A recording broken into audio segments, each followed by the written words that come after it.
Então, na natureza existe esse equilíbrio naturalmente. As indústrias, vendo também já um filão na produção orgânica, elas começaram também a produzir em laboratórios os insetos para vender e fazer esse controle natural, esse controle biológico. Mas a gente vai trabalhar isso mais tarde. Então, a gente já viu aí o conceito, pragas e doenças é um sinal de desequilíbrio, tanto na planta, nos animais, como nos seres humanos. Existe doença, mas tem que trabalhar com o doente. Quem é esse doente? Por que essa planta, esse animal e a gente ficou doente? A doença não é problema, o problema é o doente. É o que ele está fazendo, o que ele está usando, que manejo é esse, que alimentação é essa, né? O que é que está se fazendo em relação a esses personagens aí. As causas e sintomas a gente vai trabalhar no instante. No melhoramento de plantas, o que, é que a gente observa? O homem, no afã de buscar plantas mais produtivas, ele foi fazendo muito cruzamento de uma planta com a outra, geralmente do mesmo gênero, da mesma família, e as plantas vão se tornando realmente mais produtivas à medida que vão sendo selecionadas as plantas maiores, as plantas que produzem mais. E aí, com isso, ela vai perdendo um pouco do seu pool genético, das suas características de resistência, de adaptabilidade. Então, elas vão ficando naturalmente mais vulneráveis. Por isso que essas plantas híbridas, transgênicas, elas são muito sensíveis quando aparece uma praga nova, quando aparece algum desequilíbrio, são as primeiras a serem atacadas. As plantas que a gente chama das sementes crioulas, as plantas das variedades locais, elas são mais resistentes, são mais tolerantes às intempéries, às mudanças climáticas, inclusive. Elas são mais resilientes. Então, nesse próprio processo de melhoramento, as plantas vão ficando mais suscetíveis ao desequilíbrio, ao ataque de pragas e doenças. Hoje nós estamos consumindo, por exemplo, um trigo que ele é altamente produtivo em relação ao trigo do tempo de Jesus, mas é um trigo que está com 300% a mais do teor de glúten. Então a gente busca uma produtividade maior, mas piora em outros aspectos. Então, para a gente ter condições de saúde para as plantas, nós temos que buscar o quê? Uma boa fertilidade do solo, uma adubação equilibrada, que não é aquela adubação química. Toda planta vai precisar de sol, se ela estiver na sombra lá, ela vai ser atacada, porque não vai fazer bem seu metabolismo. Toda planta, como os animais, todo mundo precisa de água. E a planta precisa ser bem adaptada ao ambiente e constituir esse ecossistema, copiando o que a natureza ensina para a gente. Quanto mais biodiversidade existir na propriedade, é o que a gente chamava na aula anterior de biodiversidade, de redesenho da propriedade, você vai ter muito pouco problema de praga e doença. Pode passar. Então, existem várias técnicas, várias visões de controle integrado de pragas e doenças. O que é que a gente chama de controle cultural? O controle cultural é aquele feito pelo próprio homem. Então, ele faz, por exemplo, um serviço de poda, para podar os galhos doentes, para podar os ramos de chupão, para tirar uma parte da planta que está doente, para fazer a catação daqueles frutos que caem no chão, porque vai proliferar ali a praga, o inseto que botou os ovos, aqueles ovos estavam no fruto, o fruto caiu, virou uma larva, dessa larva volta a virar uma mosca, virar um besouro, virar qualquer coisa, a gente controla catando essas frutas. A gente pode fazer um controle cultural como? Com irrigação, com a cobertura morta, com a capina.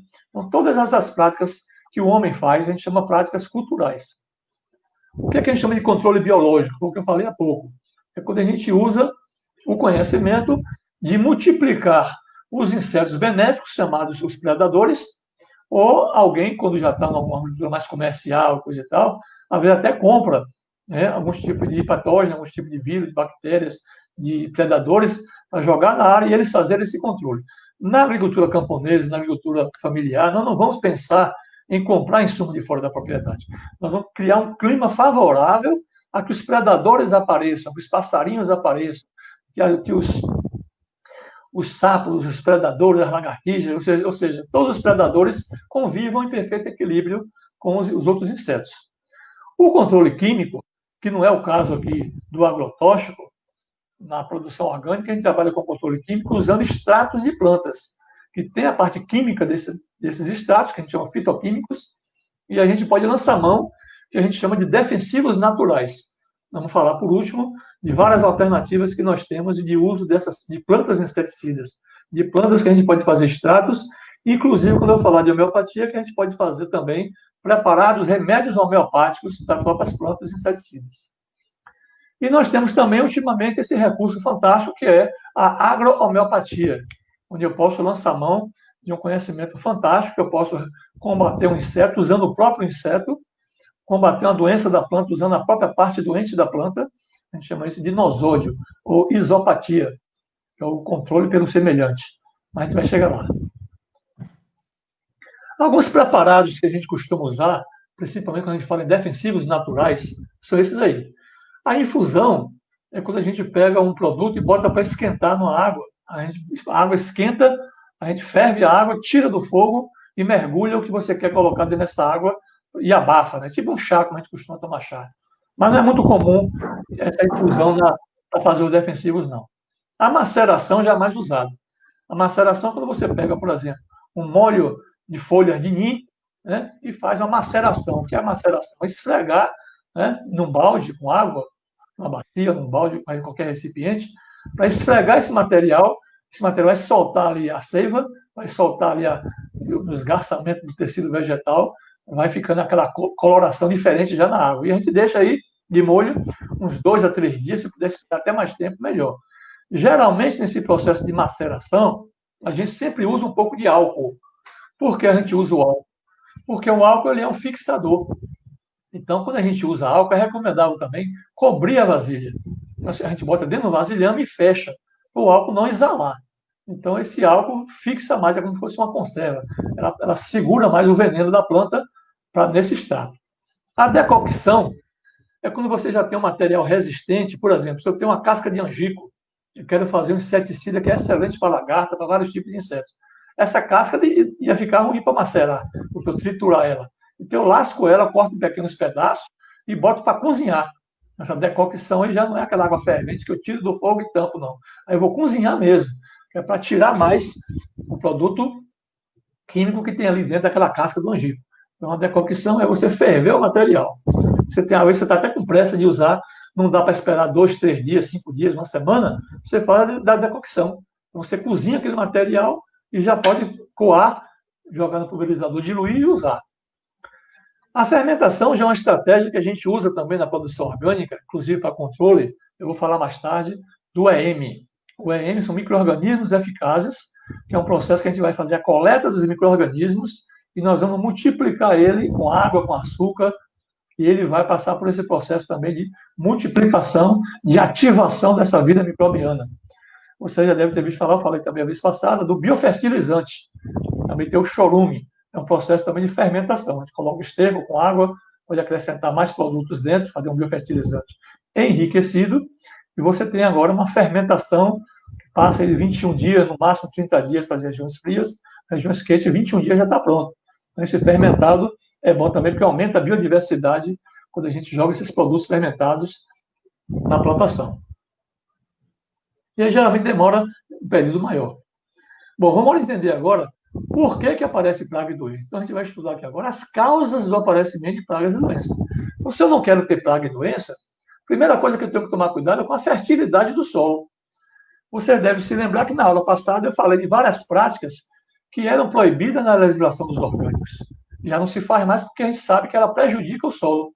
Vou falar rapidamente só para vocês retomar esse raciocínio. Então, na fertilidade do solo, a gente tem algumas práticas que são prejudiciais ao solo. Eu falei das queimadas, do desmatamento, não deixar a terra descoberta, não usar adubo químico, não usar herbicida, não usar veneno, evitar o vento, evitar monoculturas. Então, são práticas que a gente não pode mais fazer se eu quero ter um solo sadio. Nas práticas de conservação do solo, eu falava de quê? De plantar em curva de nível, fazer cordões de contorno, de fazer diversificação, de fazer rotação de culturas, diversificar ao máximo, corrigir o vento, fazer cortina de quebra-vento, procurar fazer a cobertura viva, a cobertura morta do solo. Então, com isso, eu estou favorecendo a melhoria do solo. E eu falava também que tem práticas que enriquecem o solo. Eu falava dos adubos orgânicos e dos adubos verdes. Dos adubos orgânicos, só para lembrar, eu falei dos estercos, do biofertilizante, das palhadas, eu falei do EM, a gente falou do humus de minhoca, das tortas, das cinzas, da compostagem, do uso do calcário, dos fosfatos naturais, do hiperfosfato, do termofosfato, dos pós de rochas. Ou seja, eu estou tornando o meu solo cada vez mais fértil. Com um solo fértil, um solo rico em fertilidade química, em fertilidade física e em matéria orgânica, porque é quem vai dar a comida para os micro-organismos, é quem vai garantir a minha fertilidade biológica, que é importantíssima essa fertilidade biológica no solo. Um solo vivo é solo sadio, é solo resistente à praga e doença, você vai ter uma planta sadia cultivada num solo desse. Então, quem não quiser ter problema de praga e doença, primeiro cuide do dever de casa, que é você melhorar o seu solo. Outra questão é as sementes e mudas. As sementes precisam ser adaptadas à região.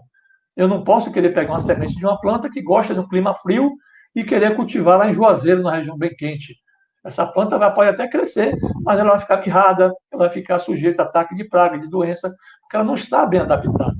É igual pegar um catingueiro aqui do sertão e levar para ele morar lá no Canadá. Ele vai ficar com a pele toda cortando, os lábios tudo cortando, porque ele é muito frio. Ele não vai aguentar aquele clima diferente, porque ele não está adaptado àquela região. Tem gente que quer plantar aqui no sertão alho, né, plantar batatinha, batata do reino, porque não deve plantar, porque não tem clima frio que ela gosta, não tem altitude, apesar de ter alguns microclimas que favorecem. Então tem que ser semente adaptada, por isso que as sementes crioulas devem ter muita importância, devem ser muito valorizadas, porque elas já são adaptadas, elas já são resistentes ao clima que ela já convive. Elas devem ser também sadias, colhidas de plantas sadias, de plantas resistentes, de plantas produtivas. A gente tem que saber guardar a nossa semente das plantas mais resistentes.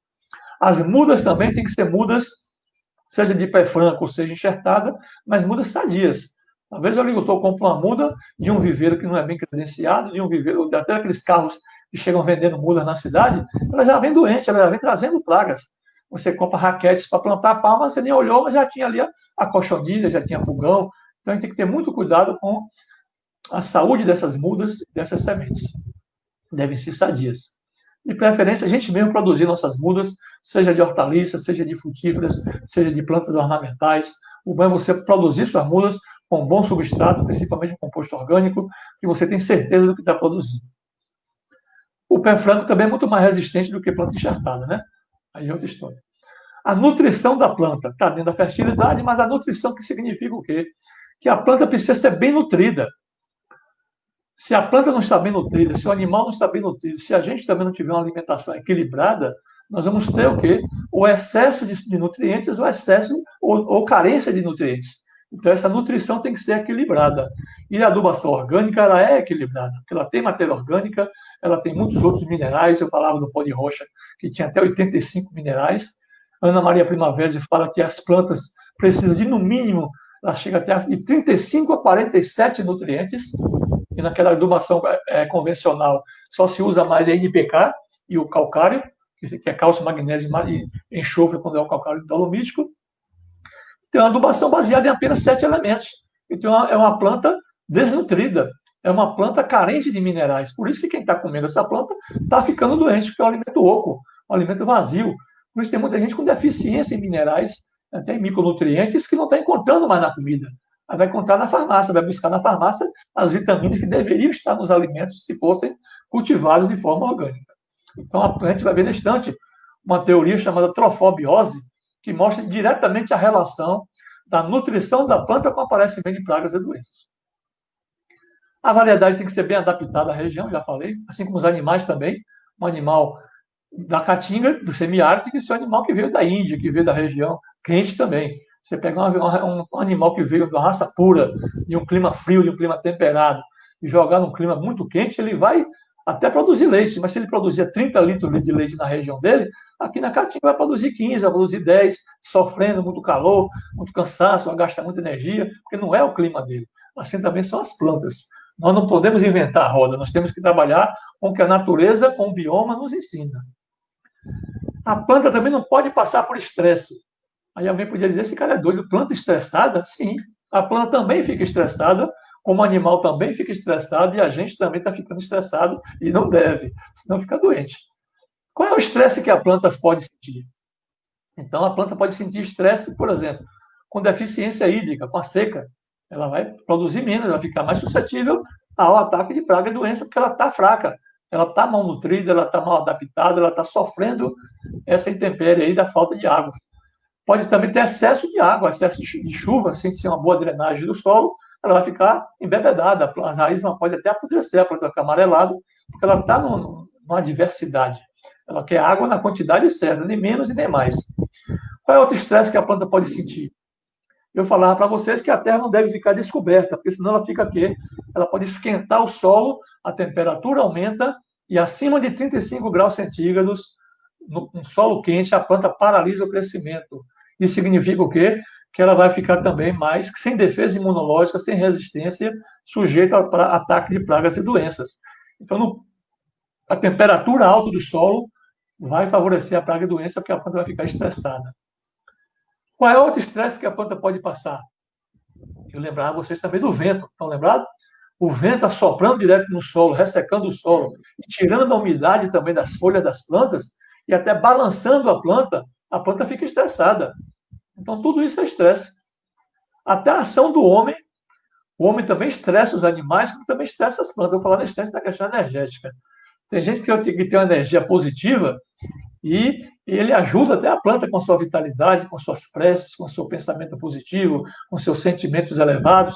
Quando a pessoa tem um sentimento muito ruim, é chamado o cara que tem muita zica, né? O zicado, aquele cara carregado, aquele carrego dele vai para as plantas também. As plantas sentem a aproximação de um cara muito carregado. Mas já é outra história, depois a gente fala. A biodiversidade funcional. Então é isso que a gente tem que favorecer. Buscar a maior diversidade possível, fazer aquele redesenho, e quanto maior diversidade eu tiver de plantas na minha propriedade, eu lembro a vocês dos SAFs, dos sistemas agroflorestais, lá não tem problema de praga e doença, porque você encontra essa biodiversidade de plantas anuais, herbáceas, rasteiras, como também tem a presença ali consorciada naquele policultivo, da presença de plantas arbustivas e arbóreas. Então está tudo em equilíbrio, está cheio de passarinho, está cheio de predadores, tem tudo ali presente que faz o controle natural. Você pode também lançar mão, em último caso, como você está fazendo a transição e não corrigiu ainda essas causas que eu falei agora, não fez aquele processo número 2 da transição, que é mudar os insumos e as práticas. E aí você está aí com a propriedade ainda desequilibrada. Aí pode surgir, sim, praga e doença, o que é até natural. Mas nesse caso, a gente, em último caso, lança mão de estratégias de controlar esses insetos que passaram dos limites. Virou praga. Então a gente lança mão de iscas e de armadilhas e dos defensivos naturais.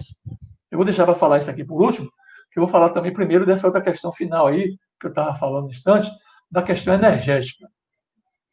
Então a energia também tem a ver, viu? Se você quer ter uma propriedade equilibrada, uma boa energia, né? Plantas sadias, animais sadios e você também, sua família sadia, nós temos que ter cuidado com a energia que a gente emite. Nós somos emissores de energias e receptores de energias. A nossa frequência pode ser uma vibração positiva e uma vibração negativa. Quem tem vibração positiva é quem anda com pensamentos positivos, é uma pessoa otimista, uma pessoa de bem com a vida, é uma pessoa resolvida, uma pessoa que faz preces, é uma pessoa que está interagindo com a natureza e não está contrário à natureza. Então, essa pessoa é chamada pessoa sadia, uma pessoa do dedo verde. Você vê que tem gente que tudo que planta vinga bem, né? Já tem gente que tudo que planta morre. Ou então a pessoa chega na sua casa e fala: ah, rapaz, que gostei dessa sua planta aqui, tão bonitinha essa planta ornamental, né, e tal. Quando ela dá as costas, a planta murcha toda, seca e morre. Que praga foi essa? O que aconteceu com essa planta? A energia daquela pessoa carregada, zicada, né? Então essa energia tem influência, sim. Como os animais também sofrem estresse pela ação do homem. Eu conheço um colega nosso, Vicente, que ele foi fazer um tratamento homeopático de umas vacas lá em Mata de São João, corrigiu o problema, depois de 2 semanas o proprietário ligou para ele e disse que as vacas começaram a ficar doentes de novo. O Vicente até estranhou, ele falou: as vacas melhoraram tudo, estava tudo bem, como é que piorou? Ele foi lá na propriedade e observou o quê? Que o vaqueiro tinha sido trocado por outro vaqueiro. Tinha saído o vaqueiro anterior, entrou um vaqueiro agressivo, bruto, aqueles caras que xingam com os animais, que batem nos animais, totalmente perturbado. Os animais começaram a ficar estressados. Por isso os animais voltaram a ficar doentes. Então, você tem que tirar esse vaqueiro da jogada aí, ou então fazer uns benzimentos nele aí, umas rezas para ele, para ver se ele melhora essa energia ruim dele. Dar uns banhos de folha nele. O que é que a gente vê no campo também, na zona rural, conhecimento popular? O rezador. Quem não acredita, procura estudar, porque isso já tem fundamentação até científica, viu? O rezador faz o quê com o animal que está cheio de bicheira, cheio de berne, de carrapato? Ele reza o animal, aqueles carrapatos, aqueles vermes, cai tudo. Não é porque completou o ciclo daquele parasita, não. É porque ele colocou uma energia positiva do magnetismo dele mesmo, Essa pessoa a gente chama de médium, é um médium curador, é um médium que tem a energia dele mesmo, que é o magnetismo pessoal da energia vital dele.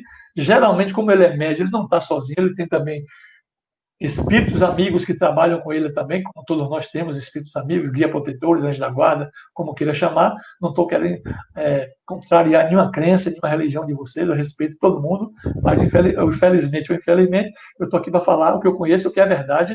Eu sou espírito, trabalho com isso e sei muito bem que tem ação espiritual interagindo com o mundo material, tá bom?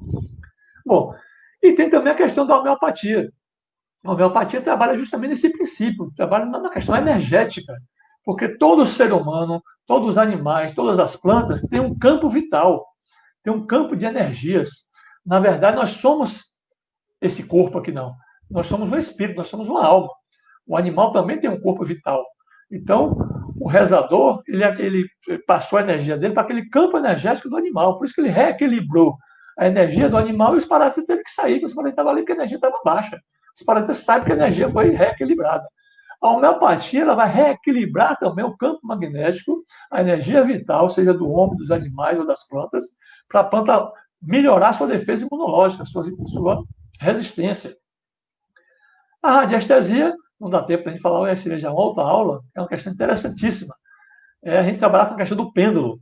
O pêndulo, ele obedece ao seu comando, ele responde às suas perguntas através dos movimentos horários ou anti-horários, né? Ela passa por radiestesia, ela passa a energia para frente.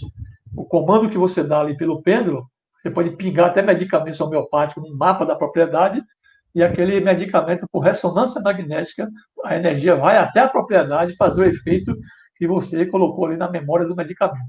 Mas isso é outra história, fica só como curiosidade. Bom, e falava também que a gente, só voltando aí, por favor, eu estou terminando ali.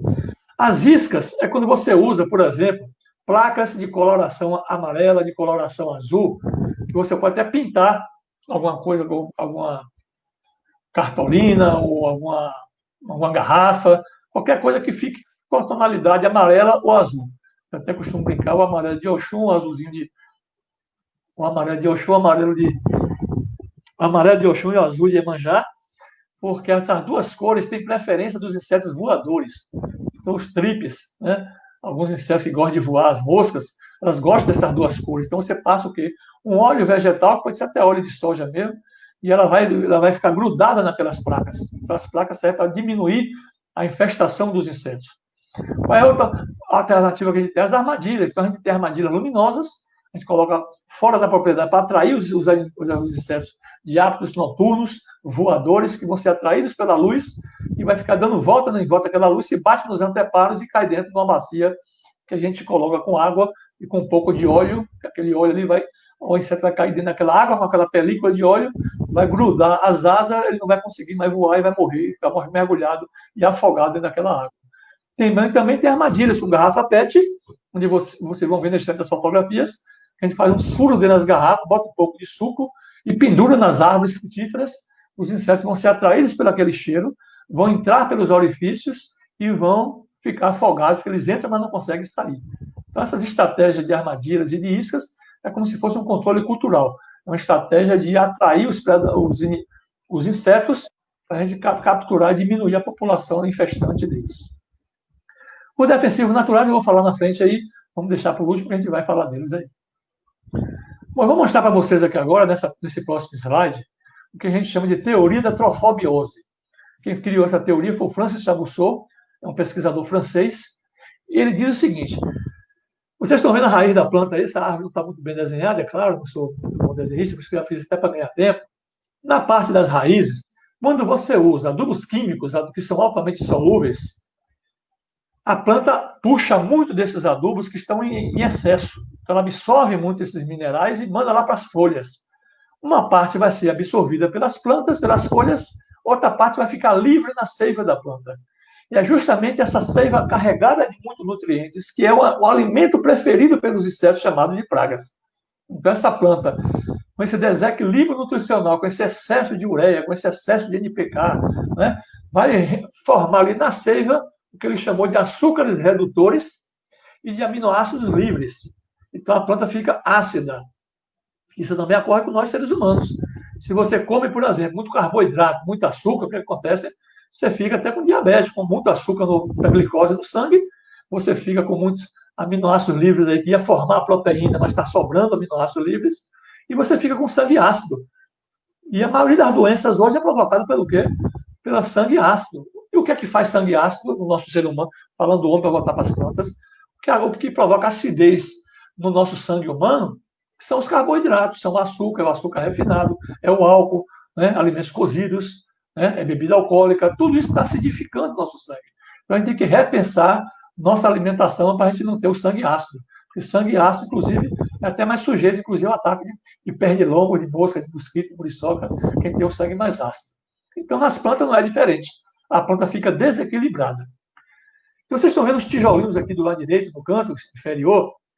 Eu comparo assim, como se fossem pequenos tijolos que estão quebrados, fragmentados nos adubos químicos, e esses tijolinhos sobem pela seiva, puxados pelas raízes, para chegar lá na copa, que é a indústria da planta, que é a parte industrial, que é a parte que vai haver o metabolismo das plantas, e esses tijolinhos seriam os aminoácidos livres, os açúcares, para formar lá em cima, isso a gente chama de proteólise, que é a quebra das substâncias livres, simples, para chegar lá em cima e formar a proteossíntese, que é a síntese das proteínas, que é formar vitamina, minerais, fibra, para formar o fruto, para formar a folha, para formar os galhos e tal.